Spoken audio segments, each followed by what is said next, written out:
Hello everyone. आज का topic है सूरदास। सूरदास जो है वो हिंदी के भक्ति काल के महान कवि थे। सूरदास जी हिंदी साहित्य में भगवान श्री कृष्ण के अनन्य उपासक और ब्रज भाषा के श्रेष्ठ कवि हैं। सूरदास हिंदी साहित्य के सूर्य माने जाते हैं और ये माना जाता है कि ये जन्म से अंधे थे, लेकिन इन्होंने इतने अच्छी रचनाएं और इतनी भावपूर्ण रचनाएं की हैं कि इस बात में भी संदेह है कि जन्म से अंधे थे या नहीं। महाकवि सूरदास जी वात्सल्य रस के सम्राट माने जाते हैं, क्योंकि उन्होंने वात्सल्य रस के अंतर्गत इतना अच्छा और इतना गहन वर्णन किया है कि उसके लिए कहा जाता है कि वात्सल्य रस का खोना खोना झाँकाए हैं। उन्होंने श्रृंगार और शांत रसों को भी बड़ा ही मन स्पर्शी वर्णन किया हुआ है। अब थोड़ा सा इनके बारे में हम थोड़ा सा डिटेलिंग देख लेते हैं कि इनका पूरा नाम जो था वो महाकवि सूरदास था। जन्म इनका माना जाता है लगभग 1478 ईस्वी में, और रुणकता नामक इनका जो गांव है वहाँ पर इनका जन्म माना जाता है। मृत्यु हुई थी इनकी 1563 ईस्वी में, और मृत्यु का स्थान है इनका पारसौली। अभिभावक के तौर पर इनके पिता का नाम था रामदास, और ये ब्रज और मथुरा आगरा इसके आसपास रहकर ही इन्होंने अपने काव्य की रचना की है। कर्ण क्षेत्र के अंतर्गत इन्होंने सगुण भक्ति काव्य लिखा है, और जो प्रमुख रचनाएं इनकी मानी जाती हैं वो है सूरसागर, सूरसारावली, साहित्य लहरी। विषय के अंतर्गत सिर्फ भक्ति ही इन्होंने की है, और मतलब इनके काव्य में इन्होंने सिर्फ और सिर्फ भक्ति को ही महत्वपूर्ण माना है, उसे ही प्रधानता दी है। भाषा में इन्होंने ब्रज भाषा का प्रयोग किया है, और उपाधि के तौर पर इन्हें महाकवि की उपाधि दी गई है। अब थोड़ा सा डिटेल में पढ़ लेते हैं कि भक्तिकालीन जो अन्य कवि हुए हैं उनकी भांति सूरदास का जीवन वृत्त भी अज्ञात है। हिंदी के अनेक विद्वानों ने अपनी रचनाओं में सूरदास की साहित्यिक विवेचना करते समय इस स्थिति पर आश्चर्य प्रकट किया है। यदि भक्तिकालीन कवियों के जीवन वृत्त पर सामूहिक रूप से विवेचनात्मक दृष्टि डाली जाए तो ये स्पष्ट प्रतीत होता है कि सगुण एवं निर्गुण भक्ति रस के सागर में स्वयं को विलीन कर देने वाली ये महान विभूतियाँ अपनी सांसारिक जीवन के प्रति अत्यंत ही उदासीन थे। इन्होंने महाकवि बनने की अभिलाषा में अपनी रचनाओं को जगत में प्रकाशित नहीं किया, अपितु उन्होंने तो कवि बनकर भी अपनी रचनाओं की अभिव्यक्ति नहीं की। इन्हें अपने भौतिक व्यक्तित्व के प्रति कोई मोह नहीं था, इसलिए इन्होंने अपनी रचनाओं में अपने सांसारिक अस्तित्व के प्रति कुछ भी कहने में रुचि नहीं दिखाई। तत्कालीन समाज भी ऐतिहासिकता के महत्व से अनभिज्ञ होने के कारण इनके जीवन वृत्त का संकलन करने के प्रति उत्सुक नहीं था। अतः जो भी हमारे पास इतने भी साक्ष्य हैं उनके आधार पर जो भी हमारे पास इनके बारे में जो तथ्य है उसके आधार पर ये कहा जा सकता है, जैसे कि नाभादास कृत भक्तमाल और गोकुलनाथ कृत जोशी वैष्णव की वार्ता, इसके अलावा यदुनाथ कृत वल्लभ दिग्विजय आदि ग्रंथों में जितने भी तथ्य हैं उसके आधार पर सूरदास के जीवन पर कुछ विशेष प्रकाश अवश्य डलता है, किंतु वो भी यथेष्ट नहीं है। उनके अनुसार सूरदास का जन्म जो है वो दिल्ली के समीप स्थित सीही नामक गांव में हुआ था, और कुछ लोग इनका गांव रुणकता नामक गांव भी मानते हैं, जो कि 1478 ईस्वी में इनका जन्म हुआ था। और ये गांव जो है रुणकता नामक जो गांव है ये मथुरा आगरा मार्ग के स्थित है, और ये सारस्वत ब्राह्मण परिवार में इनका जन्म हुआ था। तत्पश्चात किसी कारणवश सांसारिकता से विरक्त होकर इन्होंने वैराग्य ग्रहण कर लिया और आगरा मथुरा के मध्य स्थित गऊ घाट पर ही रहने लगे। ये बहुत बड़े विद्वान थे और उनकी लोग आज भी चर्चा करते हैं।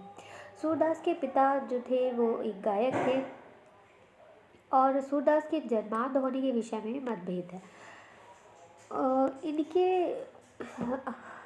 ये यहाँ पर जो गौघाट में रहते थे यहाँ पर स्वरचित निर्गुण भक्ति के पदों को गाया करते थे, और यहीं पर इनका जो साक्षात्कार है, इनका जो मिलन है वो इनके गुरु वल्लभाचार्य से हुआ है। वल्लभाचार्य इनके पदों को सुनकर अत्यंत प्रभावित हुए और इन्होंने उन्हें अपना शिष्य बना लिया तथा अपने साथ गोवर्धन पर स्थित श्रीनाथ मंदिर ले गए। वल्लभाचार्य की इच्छा पर पूरनमल खत्री ने इस मंदिर का निर्माण कराया था और यहीं पर वे रहते थे। इन्होंने सूरदास को मंदिर की कीर्तन सेवा सौंप दी और कृष्ण भक्ति के पदों की रचना करने की प्रेरणा दी। कहा तो यह भी जाता है कि एक बार इनसे मथुरा में तुलसीदास जी की भेंट हुई और दोनों में प्रेम भाव भी बढ़ गया। सूरदास से प्रभावित होकर ही तुलसीदास ने श्री कृष्ण गीतावली की रचना की। और वल्लभाचार्य ने ही इनको पुष्टि मार्ग में दिशित करके कृष्ण लीला के पद गाने का आदेश दिया। सूरदास की मृत्यु गोवर्धन के निकट ही पारसौली ग्राम में 1584 ईस्वी में मानी जाती है। इसके बाद इनकी कुछ रचनाओं के बारे में बात कर लेते हैं। सूरदास स्वामी वल्लभाचार्य के 8 शिष्य कवियों के शिष्य थे। गुरु के गुरु होने के कारण उन्हें भी वल्लभाचार्य का शिष्य माना जाता है, जिन्हें कृष्ण भक्ति धारा के अष्टछाप कवियों के रूप में माना जाता है। जिनमें ये अष्टछाप कवि जो हैं, जिनमें 8 कवि आते हैं, वो इस प्रकार हैं: नंददास, कृष्णदास, परमानंद दास, कुंभन दास, चतुर्भुज दास, शीत स्वामी एवं गोविंद स्वामी। सूरदास के पदों की श्रेष्ठता के कारण ये सभी कवि इन्हें सम्मान की दृष्टि से देखा करते थे। सूरदास जन्मजात कवि थे। इनके हृदय में भक्ति भावना का अगाध सागर हिलोरे ले रहा था। इनकी तरंगे इनके कंठ से सरस्वती की वीणा की भांति जागृत होती थी। ये पद रचना में जितने श्रेष्ठ थे, उतने ही प्रवीण गायन विद्या में भी थे। इन्होंने कृष्ण भक्ति की ऐसी अजस धारा प्रभावित की जो आज भी जन जन के हृदय को आह्लादित कर रही है।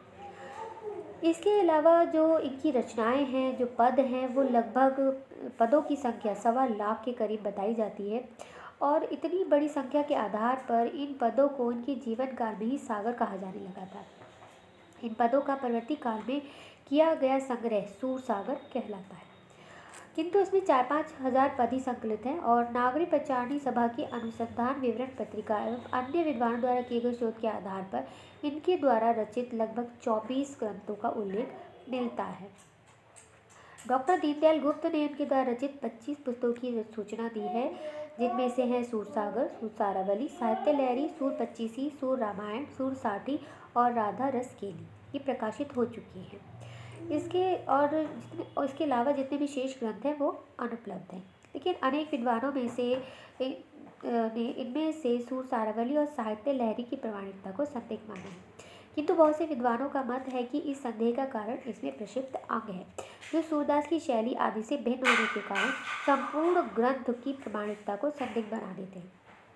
सूर सारावली में लगभग 1107 छंद हैं, जबकि साहित्य लहरी में 118 दसकूट पदों का संग्रह है।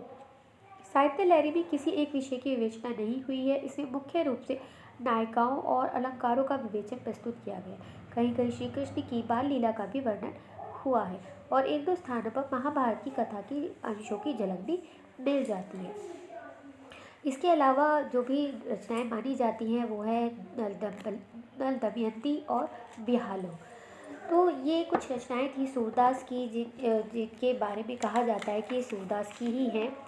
और इसके अंतर्गत सूरदास जी ने बहुत ही गहन और विशुद्ध भक्तिपूर्ण वर्णन किया है कृष्ण की बाल लीलाओं का। उन्होंने इसके अलावा बाल लीलाओं के अंतर्गत उन्होंने श्रृंगार के भी पद लिखे हुए हैं। और कृष्ण भक्ति कवियों में अग्रगण्य वात्सल्य के अमर गायक, श्रृंगार के सम्राट और हिंदी साहित्य की सुदृढ़ आलोक स्तंभ महाकवि सूरदास दिव्य दृष्टि से संपन्न थे। क्योंकि अगर ऐसा नहीं होता तो जो कवि जन्मांध अंधे माने जाते हैं, वो इतनी सूक्ष्मता से वात्सल्य रस का और उससे संबंधित बाल लीला जो है उनका वर्णन नहीं कर पाते। और डॉक्टर पंजाबी लाल शर्मा ने इनके विषय में सत्य लिखा है कि सूर सच्चे दृष्टा और सृष्टा थे। उन्होंने अपनी बंद आंखों से जीवन जगत की सूक्ष्म, गंभीर, मनोवैज्ञानिक, मार्मिक झांकियाँ प्रस्तुत की। श्रृंगार और वात्सल्य का तो वो कोना कोना झाँका रहे हैं। राधा कृष्ण के सौंदर्य वर्णन में सूर की उर्वर कल्पना शक्ति और वर्णन कौशल के दर्शन होते हैं। प्रकृति वर्णन का तो उन्हें एक विशाल क्षेत्र और अवसर मिला है। नेत्र वर्णन में तो सूर बेजोड़ है। इस प्रकार हम देखते हैं कि बहुत सारे विद्वानों ने सूर के बारे में बहुत कुछ कहा है और अपने अपने तरीके से इस महाकवि का वर्णन करने की कोशिश की है। लेकिन इतना ही कहा जा सकता है कि सूर के बारे में, सूरदास जी के बारे में जितना भी कहा जाए वो थोड़ा ही है। और ये कुछ ही रचनाएं, चूँकि ये जो निर्गुण और सगुण संत कवि हुए हैं, इन्होंने अपने बारे में कुछ भी नहीं बताया है, इसलिए इनके बारे में बहुत सारी बातें जो हैं वो विद्वानों द्वारा एक तरीके से प्रमाणित सिद्ध करने की कोशिश की गई है, लेकिन वो पूरी तरह से प्रमाणित नहीं हुई है। तो इसके अंतर्गत सिर्फ़ और सिर्फ़ यही 3-4 जो रचनाएँ हैं, ये प्रमाणित मानी जाती हैं और इसी का हमें अध्ययन करना है।